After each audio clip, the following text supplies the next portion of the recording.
এবার খোদ বাংলাদেশকেই ভেঙে ফেলার হুমকি দিল ভারতীয় এক নেতা। इंडिया ने पाकिस्तान को तोड़ के बांग्लादेश को बनाया था। इंडिया के पास इतना पावर है कि बांग्लादेश को तोड़कर एक अलग देश बनाए। আপনার 7 বোন কন্যা যে রাজ্য আছে, আপনার 7 সিস্টার্সের নিরাপত্তা, স্বাধীনতা, সার্বভৌমত্ব কিন্তু বাংলাদেশের উপর নির্ভর করে। দিল্লিতে আপনার রাজনীতি যেভাবে ক্ষয়িষ্ণু হয়ে যাচ্ছে, ভারতের স্বার্থ কিন্তু বাংলাদেশে কন্টিনিউ খারাপ অবস্থায় যাবে, যেটা দুইটা প্রতিবেশী রাষ্ট্রের জন্য সুখকর হবে না। গত ৭৭ বছরে আপনাদের প্রতিবেশী রাষ্ট্রগুলোর সাথে যে এত বাজে সম্পর্ক হয়েছে, এই ফরেন পলিসি ডিজাস্টার নিয়ে আপনাদের রিভিউ করা দরকার, অ্যাকনলেজ করা দরকার যে আপনারা বারবার ভুল সিদ্ধান্ত নিচ্ছেন। প্রত্যেকটা প্রতিবেশীর সাথে আপনার সম্পর্ক খারাপ। প্রত্যেকটা প্রতিবেশী তো খারাপ হতে পারে না। একটা দালানের যদি আপনার সাথে প্রত্যেকটা প্রতিবেশীর সাথে সম্পর্ক খারাপ থাকে, ফ্ল্যাটের প্রত্যেকটা লোক আপনাকে ঘৃণা করে, এর মানে তো এটা না যে বিল্ডিংয়ের সবগুলো মানুষ খারাপ, শুধু আপনি ভালো। এটা তো হইতে পারে না। এই যে সাউথ এশিয়ান নেইবারহুড আছে, প্রত্যেকের সাথে আপনার সম্পর্ক খারাপ। অতএব এর আগে আপনি আমাদের দেশের মানুষকে টার্মাইট বলেছেন, ছারপোকা তেলাপোকা বলেছেন, বিশ্রী রকমের মন্তব্য করেছেন, ইনফিল্ট্রেটর বলেছেন, যখন তখন নাকি আমার দেশের নাগরিকরা ওই দেশে ঢুকে পড়ে। ভারত একটা গরিব দেশ। বাংলাদেশের মানুষ সাতরায় মেডিটেরিয়ান ক্রস করে মৃত্যুর ঝুঁকি নিয়ে ইটালি যাবে, দক্ষিণ আমেরিকার বন জঙ্গল হয়ে অ্যামাজন হয়ে আমেরিকায় ঢুকবে, ভারতে যাবে না। ভারত বাংলাদেশের মধ্যবিত্ত শিক্ষিত কোনো জনগোষ্ঠীর জন্য একটা থাকার জায়গা না, যাওয়ার জায়গা না। এটা আপনাদের বুঝতে হবে।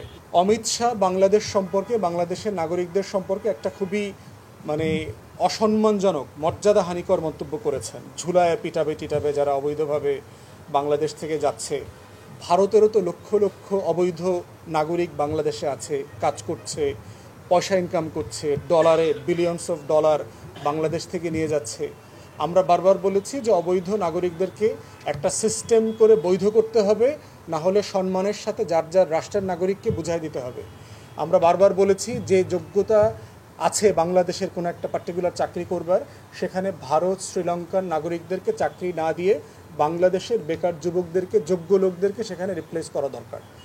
সেক্ষেত্রে এই ধরনের মন্তব্যের বিপরীতে যখন অমিত শাহ মন্তব্য করেন, সেটা অবশ্যই সম্মানজনক না। আমরা অমিত শাহকে বলতে চাই, বাংলাদেশ একটা স্বাধীন রাষ্ট্র, সাইজ দিয়ে বিবেচনা করবেন না। আপনার 7 বোন কন্যা যে রাজ্য আছে, আপনার 7 সিস্টার্সের নিরাপত্তা, স্বাধীনতা, সার্বভৌমত্ব কিন্তু বাংলাদেশের উপর নির্ভর করে। অতএব বাংলাদেশকে আননেসেসারি খ্যাপাবেন না, ঘাটাবেন না। সম্পর্কটা ভালো রাখেন। আমরা ভালো রাখতে চাই।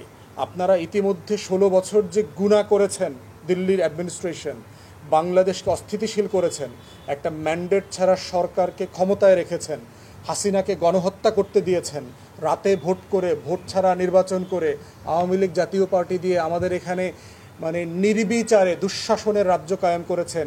সেই লক্ষণ সেন আবার আপনাদের দেশে পালিয়ে এখন আছে। এই কাজগুলো বাংলাদেশ ভালোভাবে নেয় নাই। বাংলাদেশের মানুষের সাথে যদি সম্পর্ক করতে চান, সম্মানের সাথে করতে হবে। তা না হলে দিল্লিতে আপনার রাজনীতি যেভাবে ক্ষয়িষ্ণু হয়ে যাচ্ছে, ভারতের স্বার্থ কিন্তু বাংলাদেশে কন্টিনিউ খারাপ অবস্থায় যাবে, যেটা দুইটা প্রতিবেশী রাষ্ট্রের জন্য সুখকর হবে না। গত ৭৭ বছরে আপনাদের প্রতিবেশী রাষ্ট্রগুলোর সাথে যে এত বাজে সম্পর্ক হয়েছে, এই ফরেন পলিসি ডিজাস্টার নিয়ে আপনাদের রিভিউ করা দরকার, অ্যাকনলেজ করা দরকার যে আপনারা বারবার ভুল সিদ্ধান্ত নিচ্ছেন। প্রত্যেকটা প্রতিবেশীর সাথে আপনার সম্পর্ক খারাপ। প্রত্যেকটা প্রতিবেশী তো খারাপ হতে পারে না। একটা দালানের যদি আপনার সাথে প্রত্যেকটা প্রতিবেশীর সাথে সম্পর্ক খারাপ থাকে, ফ্ল্যাটের প্রত্যেকটা লোক আপনাকে ঘৃণা করে, এর মানে তো এটা না যে বিল্ডিংয়ের সবগুলো মানুষ খারাপ, শুধু আপনি ভালো। এটা তো হইতে পারে না। এই যে সাউথ এশিয়ান নেইবারহুড আছে, প্রত্যেকের সাথে আপনার সম্পর্ক খারাপ। অতএব এর আগে আপনি আমাদের দেশের মানুষকে টার্মাইট বলেছেন, ছারপোকা তেলাপোকা বলেছেন, বিশ্রী রকমের মন্তব্য করেছেন, ইনফিল্ট্রেটর বলেছেন, যখন তখন নাকি আমার দেশের নাগরিকরা ওই দেশে ঢুকে পড়ে। ভারত একটা গরিব দেশ।